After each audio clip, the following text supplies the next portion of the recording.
The production of this video was made possible by donors to the Orchestration Online Patreon initiative. Please consider adding your support to the creation of free educational internet resources by visiting our Patreon page linked below.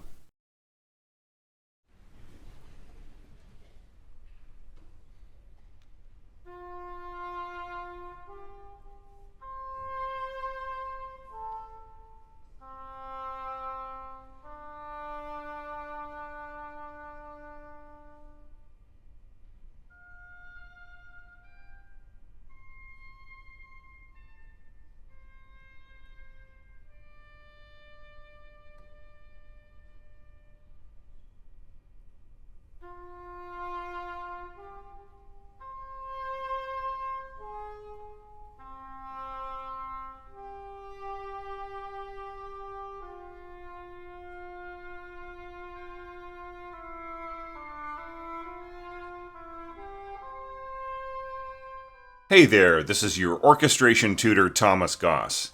And what a delight it was to go over the first two movements of the Symphonie Fantastique with you over the past few months. Now we're going to take a look at movement 3. This will actually cover a full month, plus one more lecture in the following month. So we'll get through this fairly quickly, even though, in terms of actual time, the movement takes about as long as the first movement, and certainly twice as long as the second, because it is an adagio, so there is more time spent on each page by the orchestra. But that doesn't mean that we have to spend more time on it. It's just that you will notice that the musical examples, as I play them, in between each part of the lecture, are going to be considerably longer for the amount of time I take to explain them. Now, I've started off with this page right here, but we will soon jump to a condensed page that just has the instruments which are playing on them, because otherwise it would just waste too much space. I just wanted to remind you of everything that's going on in terms of the instrumentation for this movement. Now, you probably remember that in the first movement, we had pretty much what you see here, doubled winds, except for 4 bassoons, and we had 4 horns, but we also had cornets and trumpets. And of course we had timpani, and then the string section. Then in the previous movement, we added harps, but we subtracted bassoons and heavy brass, so there was none of that. And now in this movement, you'll notice that there is still no heavy brass. However, there are now 4 timpani players, and we've got our bassoons back. I'll talk about the English horn in a second, but before we think about that, think of the overall scope of this symphony and how notorious it is for having a huge orchestra compared to the symphonies that came before it by Beethoven and Haydn and Mozart and others. That reputation for enormousness really seems to rest on the 4th and 5th movements. The first movement, while it's really huge in conceptual scope, and the strings are incredible in it in terms of massive scoring, the like of which nobody had heard before, it really isn't all that enormous in terms of the instrumentation. And of course, as we just saw with the second movement, we had a quartet of harps up on stage, if you follow Berlioz's instructions. Most orchestras just use 2. But all the same, the orchestra was much smaller than the first movement. Now here in this third movement adagio, the orchestra is not really all that much bigger than the second movement. It's bigger in the sense that we've got our bassoons, and we've got both oboe and English horn. The English horn will change back to oboe after this introduction, and only come back at the end of the movement. And we've got our timpani back, played by 4 different players, 2 on each side of the stage, so that you get a kind of a stereo effect. And you've got these horns in different keys, 2 in F, which is the key of the movement, and then 1 in E flat and 1 in C. So I already explained this in the introduction. If you haven't watched that yet, go back and check it out. Berlioz's Orchestre Fantastique. And I outlined a few harmonies showing how Berlioz is using this tuning in order to pitch the horns in certain ways that would otherwise be a little uncomfortable. It's mainly just choosing this E-flat horn in the middle instead of 2 Cs and 2 Fs. So altogether, even though the page looks a little bit more massive than you would expect for an adagio, it really is just a small orchestra still. But don't worry, in the fourth movement we will see some fireworks. Now, just a word about the English horn. Let's change to the condensed screen that I was talking about. Here we can see the entire duo solo between oboe and English horn, written out on one screen. Now notice something about the English horn solo. Usually we think of English horn as being an instrument that plays around an octave below the sweet spot of the oboe when it does its solos. It has that rich, low register, and it's optimized in a certain way to play those low notes, with a lot more dynamic control than the written equivalent on oboe, remembering that English horn transposes sounding down a perfect fifth from the written notes. So a middle C on English horn will sound F below middle C, and the player will have a bit more control over that dynamically than an oboe player would playing its middle C. So as a result, the English horn is playing low notes in its solos most of the time, which you'll see throughout the repertoire. But here is the instrument's first significant solo in modern orchestration, and which registers of this instrument are being utilized. Berlioz chooses to start off with the upper middle register of the instrument. And then as the music goes by, he reaches up into its upper register all the way up to a D. Now, I'm not saying that that is incredibly hard to play, but it does take a lot of focus. It's not the easiest thing in the world to make that sound beautiful and elegant and everything else, especially when you have, as your counterpoint, oboe, which can play up there really beautifully and fairly effortlessly by comparison. Remember, if this is a D, that'll be sounding G, the same note that the oboe is playing right in here.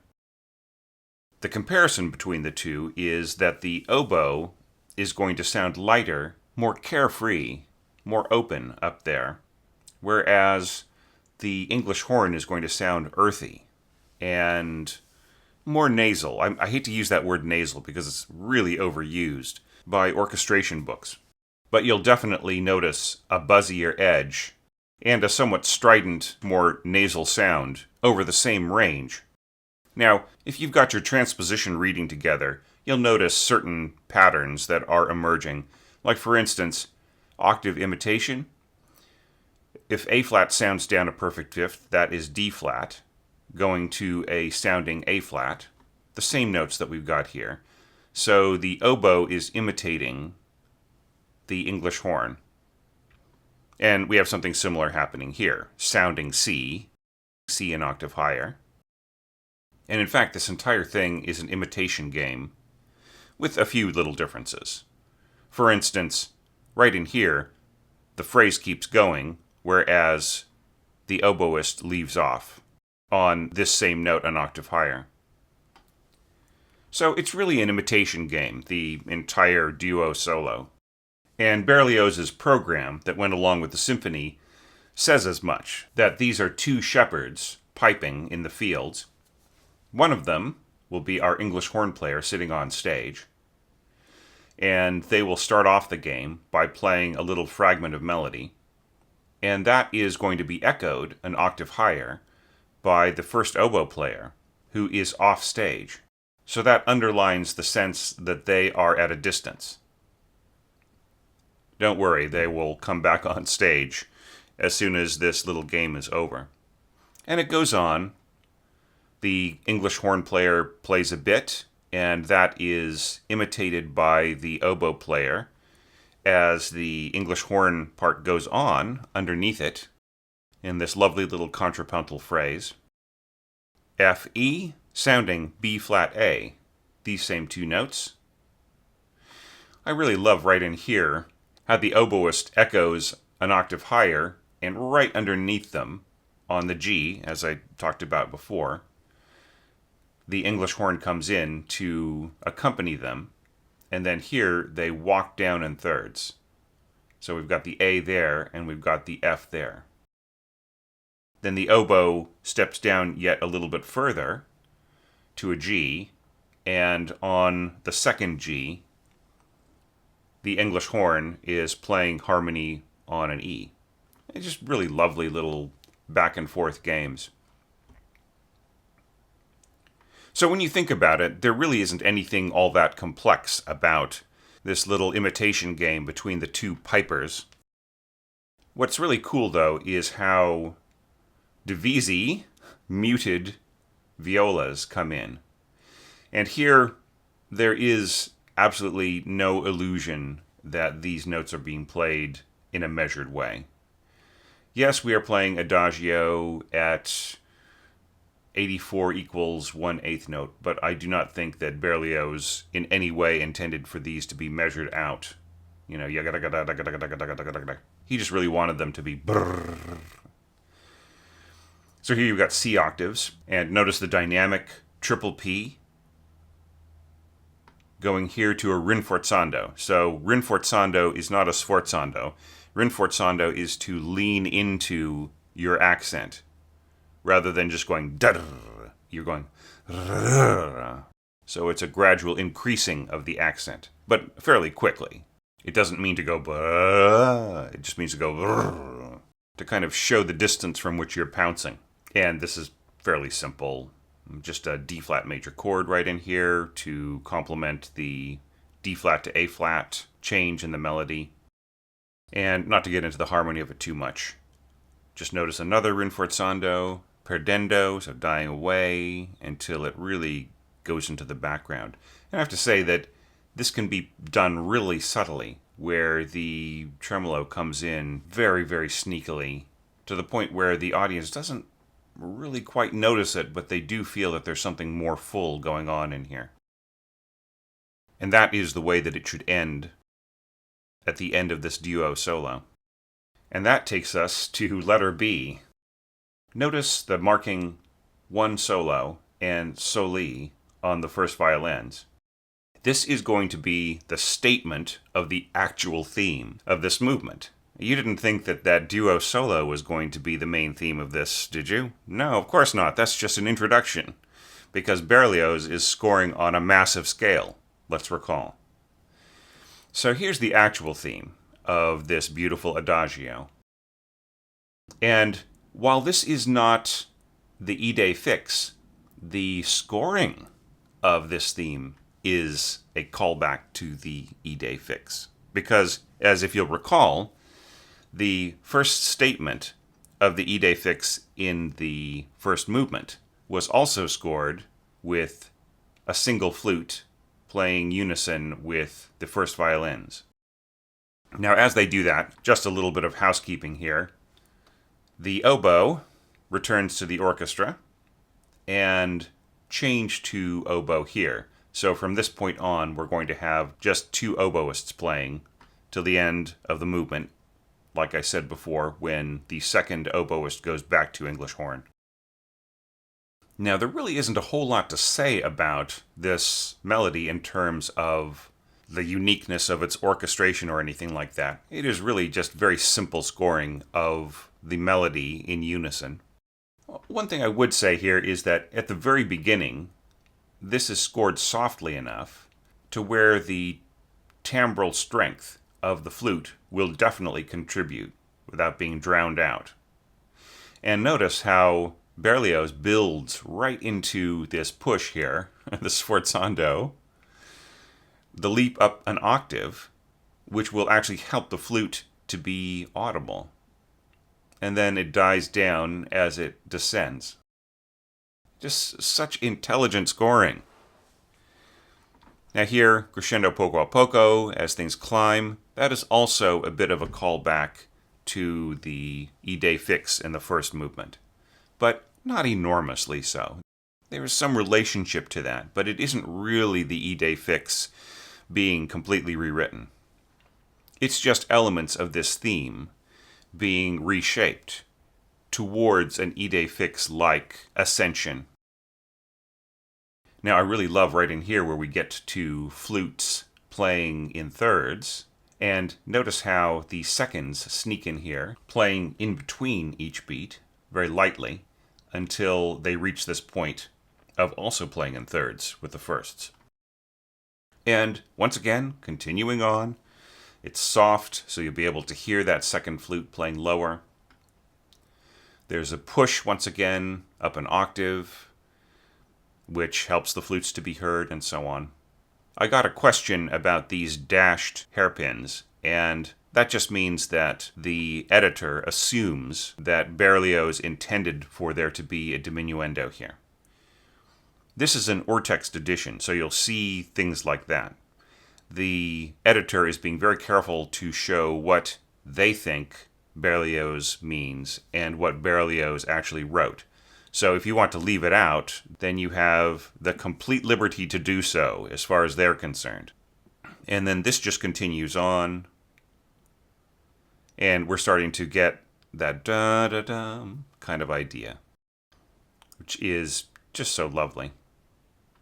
The thirds in the flute, the thirds in the violins. All right, now, the interesting stuff. See, I feel that the melody, as beautiful as it is somewhat static in terms of its scoring, except for adding on a second voice here and so on. It just is what it is. It isn't necessarily going to places or doing things that really say a whole lot in terms of modern orchestration, except for, of course, just the scope of having us listen to this one melody, its statement all the way through, for that long without any changes. I would say that that would be the more groundbreaking part. What's interesting is how it's framed. These little pizzicatos, another callback to the E-Day fix. Remember the sort of thump, thump of Berlioz's heart as he discovers the object of his desire, his little thunderbolt from above. This definitely is a callback to his heart going ka-thump. And same thing in here. If you remember the program of this movement, the young artist, Berlioz himself, we are led to believe, out there in nature, listening to two shepherds doing a little imitation game in the lovely sunny afternoon, and him sort of pining for his lost love. So really, when you think about it, the first movement was all about the unleashing of his passion, right? It wasn't anything about missing the object of his desire or yearning and being separated from her. It really was just about discovering her. And then the second movement was about seeing her at a ball and becoming intrigued, and how the rhythms of that ball would follow him everywhere afterwards. So this is the movement about yearning for her.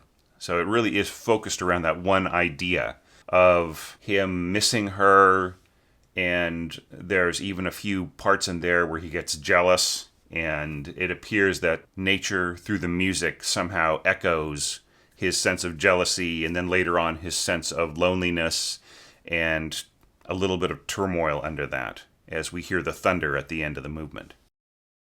So just right in here, we've got the ka-thump, ka-thump of his heart as he remembers the bliss that she left him with. And now we're sort of seeing the kind of letdown because she's not with him. Now, as the melody goes into thirds, we have the most simple of accompaniments. And that is the B-flat clarinet coming in here on a sounding F, right? So it's going to be an octave above the root of this F third in the flutes and violins. And you'll notice in some versions, there's a tendency for those thirds to absorb the resonance of the clarinet. After all, it's intended to be triple P, right? And these are piano. So there should be some of that at work. I actually feel that that is the best way for the clarinetist to play it, and for the conductor to balance it, so that this sounding F is absorbed slightly by these thirds. And then as the music progresses, crescendo poco a poco, this line starts to come out on its own. There's something so magical about that. And then when you get to here, the clarinetist has got sounding B flat. Here you got first horn in F, sounding G, and then gradually making its way up towards this descending note to A on clarinet. So this will end up being A. So they're working their way towards each other to form this octave. Then from there, they play in octaves. Such a lovely idea.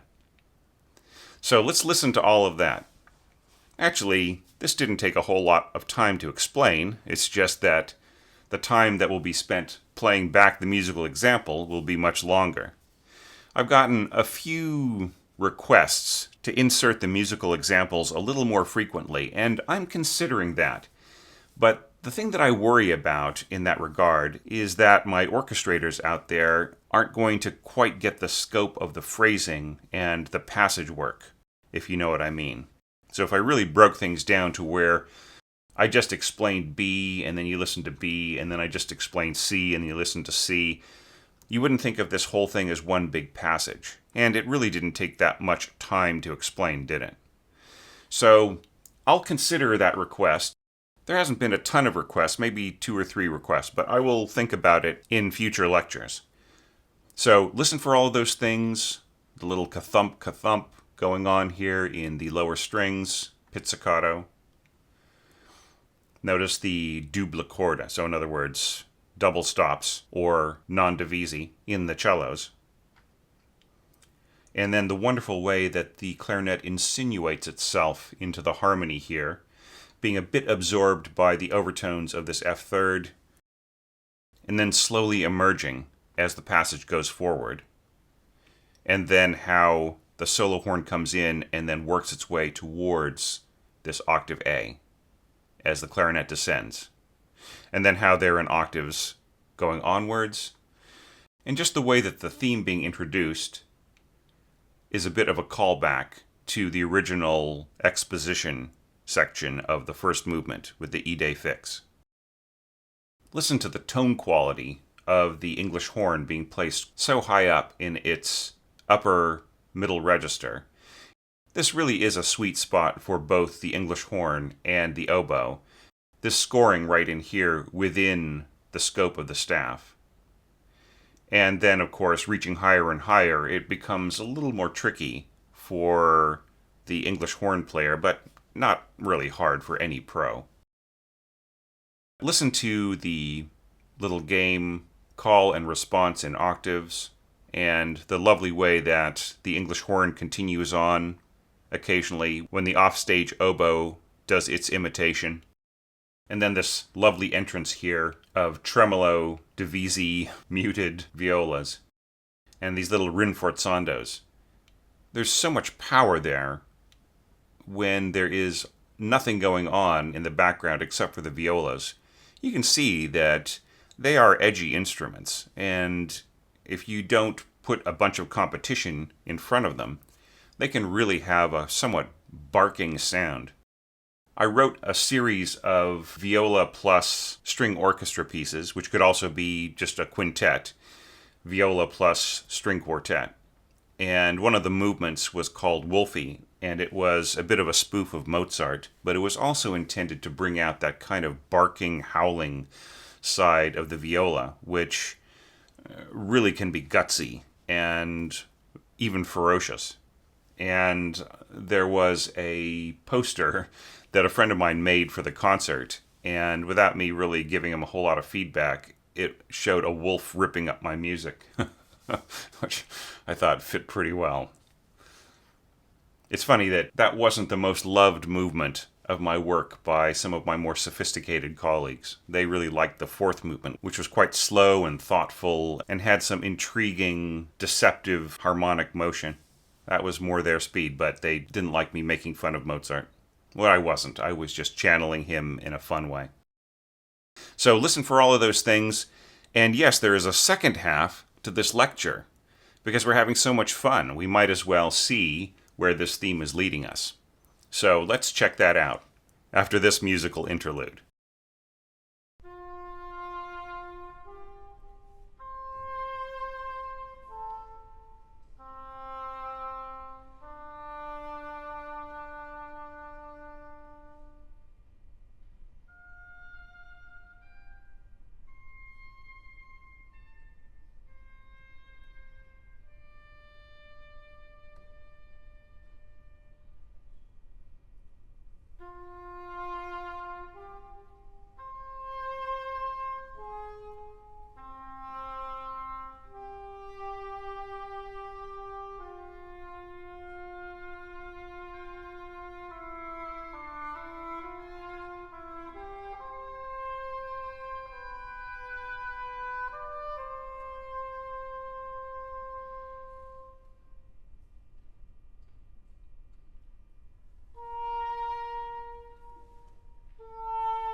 So my viewers out there who are more keenly attuned to matters of form will have noticed that back at letter C, the theme started again, and then things became more complexly orchestrated, and they'll continue to go onwards from here.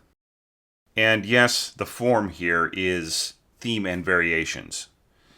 Some people think of it as sonata form plus theme and variations, and there are definitely variations which quote the theme and then extend from there before bringing things around to a completion where the theme can start again. So this first variation is definitely one of those.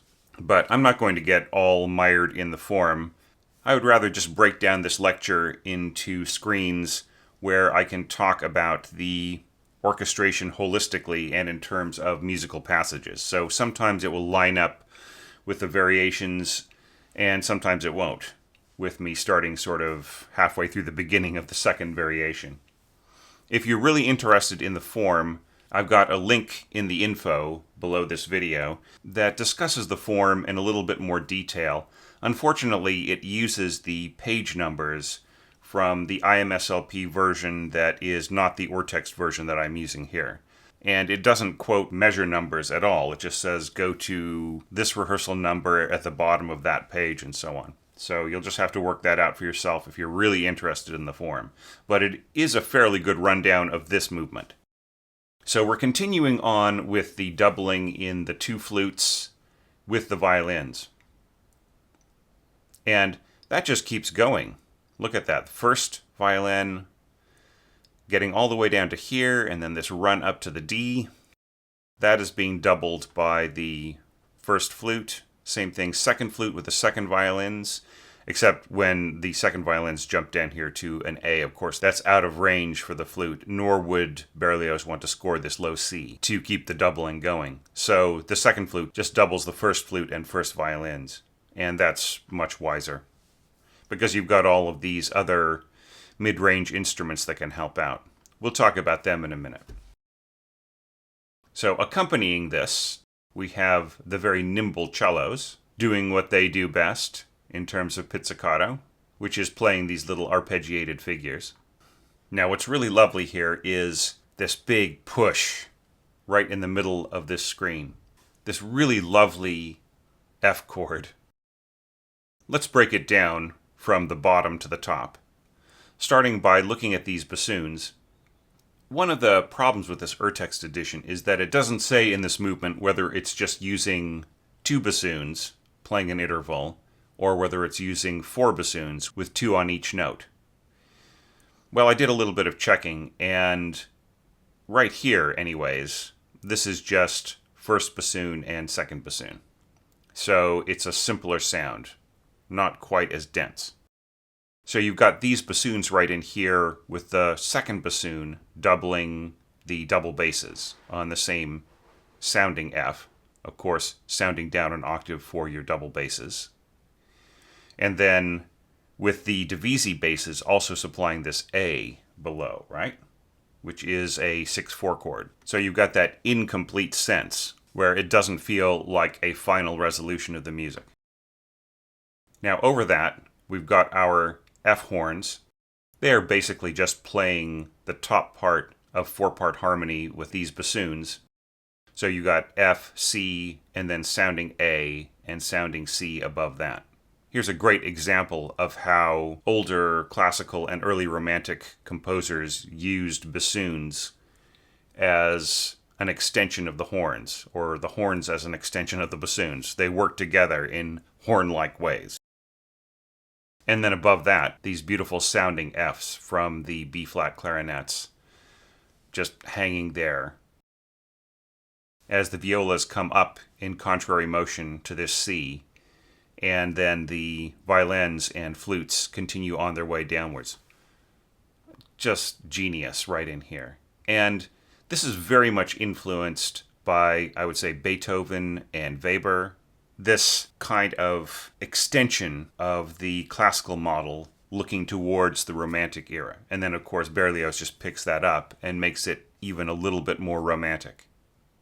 There's a lot of late classical era scoring influence in this, and I will point it out as we go through it, because it's really important for you to see Berlioz's roots, and he really touches on them a lot in this symphony. All right, bassoons coming in here, starting on the same note as the violas, but not doubling them, dropping down a note so that from there they play in harmony. Such a cool idea.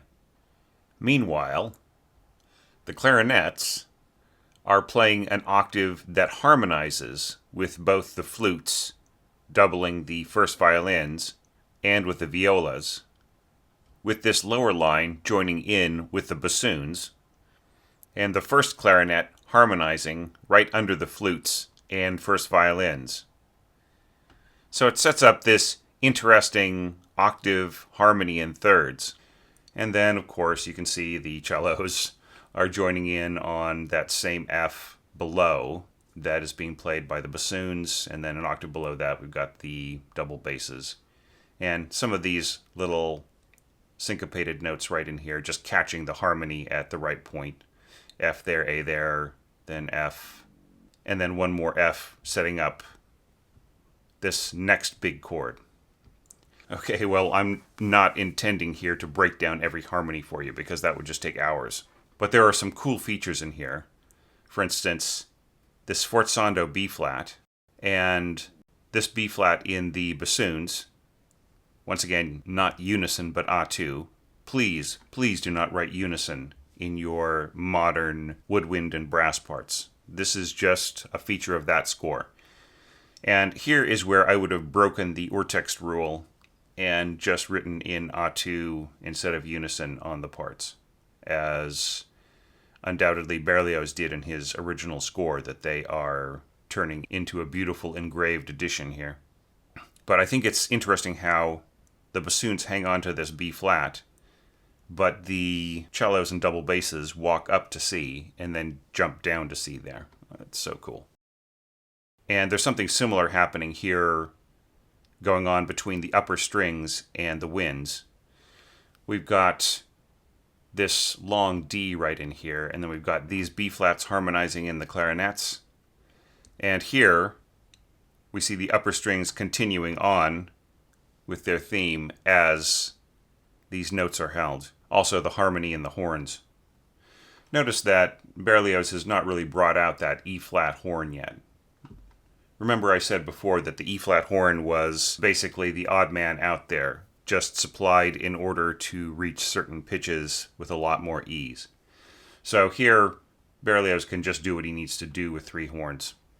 And this is a really good example of that kind of three-horn scoring. So Berlioz is setting up something else here. Notice that the winds are not really playing the same pitches as the strings going forward. They're setting up something higher up here, which is walking up to this chord here above the strings. Now, why is that? Why don't the strings work together with the winds to complete that phrase? It's because even though there is going to be some unisons right in here, Berlioz is setting up in your mind the fact that the winds are going to be this sort of higher element going forwards in the variation. And the strings are going to be their accompaniment, their gentle dance partner. So right in here, very simple scoring. First flute, first oboe, first clarinet, all playing this repeating C right in here, doubling the first violins, and then the seconds coming up here to join them. Second violin starting off with this middle C, and then of course that is the same note that the violas are playing. And this just grows in intensity, and it's really important, I feel, right in here for the strings to be the dominant factor right in here. Notice how he has the second oboe hold off here. So this is really an indication that he doesn't want the winds to be too strong quite yet. He really wants the strength to be in the strings right in here. And that way, there's a beautiful contrast to the upper winds coming in here. Now notice how he starts off with this phrase being doubled in all the winds, and that is this beautifully thick wind serenade band kind of color, where you've got first flute, first oboe, first clarinet playing the melody above, and then second flute, second oboe, second clarinet harmonizing from below. Right here, second flute goes to the G, which is good because it can't really compete or really contribute very much on the D below there that's being played by the second oboe. And here, second oboe is playing the D instead of the F sharp, so as not to stomp on what the second flute player is doing right there. Here we've got this sounding D6th in the B flat clarinet, and things are walking down. We're setting up seconds right in here with this C and that D, so it's a D7th chord, and then resolving to a G major chord right in here. And then we see the bassoons coming in here on some of those same pitches, with B right here being the same right in there, and then they separate. So it's just beautifully written chorale writing. It's funny, I got a comment under one of my videos. Somebody said, it's choral, not chorale, spelled C-O-R-R-A-L, sort of like, a corral for horses or something like that. I didn't understand that I meant chorale in terms of C-H-O-R-A-L-E, which means a homophonic harmonization of the melody. Anyway, so yeah, I don't mean choral as in a choral society or a style of music. When I say chorale, I mean a harmonized melody. Okay? And then, of course, we've got this D, E flat, D thing happening here in the horns. The C horn sounding down an octave. So it's sitting right in here. Right, so that's just really lovely. Notice how this is going to repeat slightly more elaborately later on, and we'll talk about that in a second. But going to this section right in here, here's where I think you'll witness Berlioz's debt to Beethoven very, very strongly. It's not really an imitation or a ripping off, as some people like to put it in the group, of any passage that Beethoven composed, but it definitely is a nod to that sense of courtly elegance mixed with individualism. So you've got these C's right in here being played by the upper strings. So C chord, C chord, C chord. Really lovely too, the way that this is marked in terms of dynamics. Soft and then letting go. So it doesn't matter that this is a G and a B flat being played against these C's. And then of course you get the pluck at the bottom, right at the end of the diminuendo, as this very simple harmony comes in here in the winds and horns. G thirds, F thirds, E thirds. Same exact thing is happening here, sounding for the clarinets and the F horns at an octave lower. And then of course right in here the harmony is corrected somewhat in the horns so that this forms a complete triad with the first horn and first clarinet doubling and the second clarinet providing the E in the middle and the second horn providing the C at the bottom of the C triad. Once again, same exact thing as before, but on different notes. So we've got first flute, first oboe, first clarinet, playing that same thing, but notice how this passage right in here changed the harmonic context. So it's just completely natural to the ear if you're not really following the change of harmony. We are now suddenly playing Fs rather than Cs. And pretty much the same configuration here, the first violins, the second starting off, doubling the violas, but then jumping up to join the firsts. One little change here, and that is adding the cellos. Now, since the harmonic context has changed here quite a bit, this little descending passage in the winds also changes. But it's essentially the same scoring, except that the clarinets are down an octave. And then here, Berlioz jumps up again, and does the passage over again, one step higher, and that way he gets a triple octave. Flutes and oboes doubling, clarinets playing the same thing an octave lower, and then bassoons playing an octave below that. And it really is a very, very rich wind band kind of sound. When I say wind band, I'm talking more about the kind of wind band scoring that you hear in the Gran Partita by Mozart, not wind bands like you might hear in the context of a high school ensemble. Now right in here, things get a little closer together with the flutes and oboes and the clarinets. And then, of course, the bassoons playing below that. Pretty much the same pitches. But what's cool here is that we've got these F horns playing right in the middle. This E right here sounding A, right?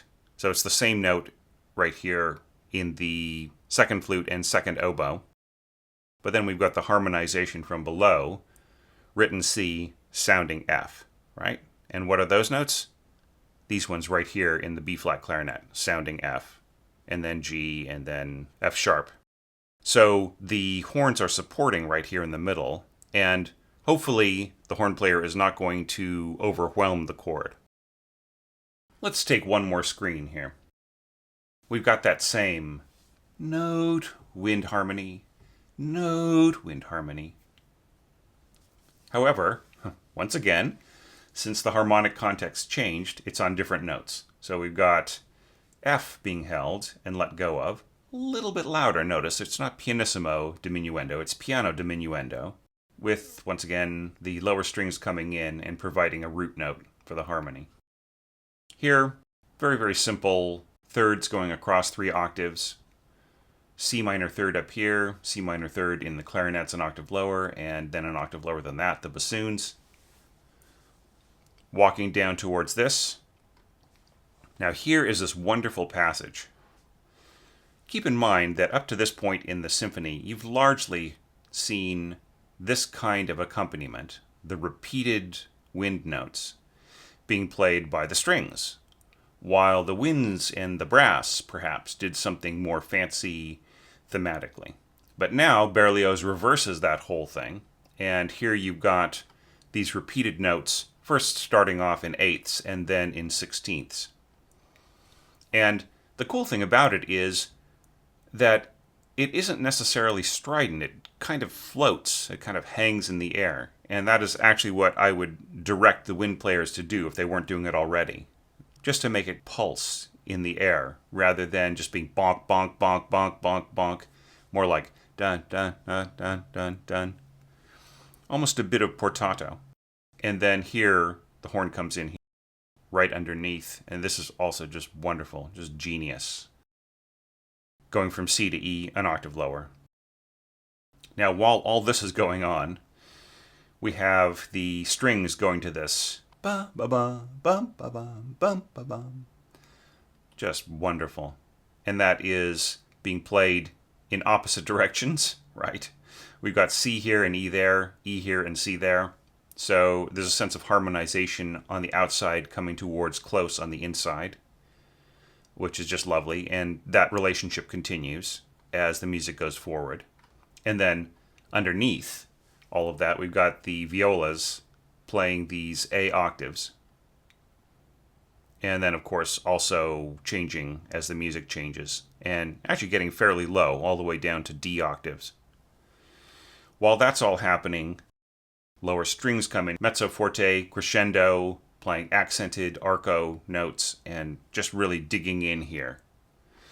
What's cool here is that even though we've got these available bassoons, we could easily apply them here to make this even more firm. Berlioz doesn't want that. He just wants the bassoons to float along with everybody else. He also is not going to employ one of the horn players to take over. These notes right in here could have easily been played by the F horns. However, he gives it to the fourth, even though the fourth could be beefing this up too. Now everything ends here on this big, beautiful A minor chord, and somewhat textbook, isn't it? We've got our A fifth in the bassoons, standing on top of these A octaves in the lower strings. We've got this very simple octave A minor chord, A, C, E, A, and then, of course, these top two notes being doubled by the clarinets. This is interesting, isn't it? Clarinets over oboes. And there's no reason why they shouldn't be from time to time. and then E octaves in our strings. And we've got this middle C right in here with the violas. It all works beautifully. This chord is just really lovely. And of course this E right in the middle. And it almost feels like the beginning of a new passage with this little harmonized walk-up, starting on A with both the violas and the cellos. And then he does the same thing he did before. Violas walk up, cellos walk down a step so that there can be a harmonization, and then they go the same direction. Such a cool idea, and so simple. So F to G, and this is D, and then the cellos jump up to that G so that they can be in unison. So it really feels like it is going somewhere, especially with this little syncopation here in the first violins. But then everything turns into one big octave walk down, and it's actually just setting up, as it diminuendos, the beginning of the next variation. So we will check that out in our next lecture. This has really kind of gone on a little bit too long, so let me just quickly recap all of that. Listen for the way this is set up with a walk up and then the instruments joining together in octaves, and this very deliberate walk down here. How this little slur right in here accentuates the fact that these are very separated notes. Da da da da da da da ba ba ba. Right? And then just this lovely pulsing section right in here with the floating winds and the really exuberant strings doing their da da da da da, just really expressing a sense of anxiety right in here. Berlioz is missing his Harriet really terribly right in here. I feel that this is really what Berlioz would have wanted to set in front of her as an offering, more than the entire symphony, would be this movement. Almost a vision of how beautiful things could be, and also of how much his yearning was for her and how sincere he felt that was. So, really, it's moments like these that I feel ring the truest in terms of the motive for creating this work. And just this beautiful, severe kind of bass line in the lower strings. And then these little setups here. F chord, F chord. And the same thing right in here, right? And then, of course, these other passages of all winds harmonized, which have that beautiful, older classical sensibility of the serenade wind band. And the way that these strings and winds all sort of work together, being more of a string thing, right? Notice how he holds back even here, showing that the piano entrance of the second oboe and second clarinet, that the winds are not supposed to be all that strong, so that this can have a beautiful contrast there, and of course right there. And then on this first screen for the second half of the lecture, just notice how the flutes and violins work together, and the wonderful clarity of these big harmonic pushes right in here and right in there. And I would say this would be a good place for you to break down some of this harmony for yourself.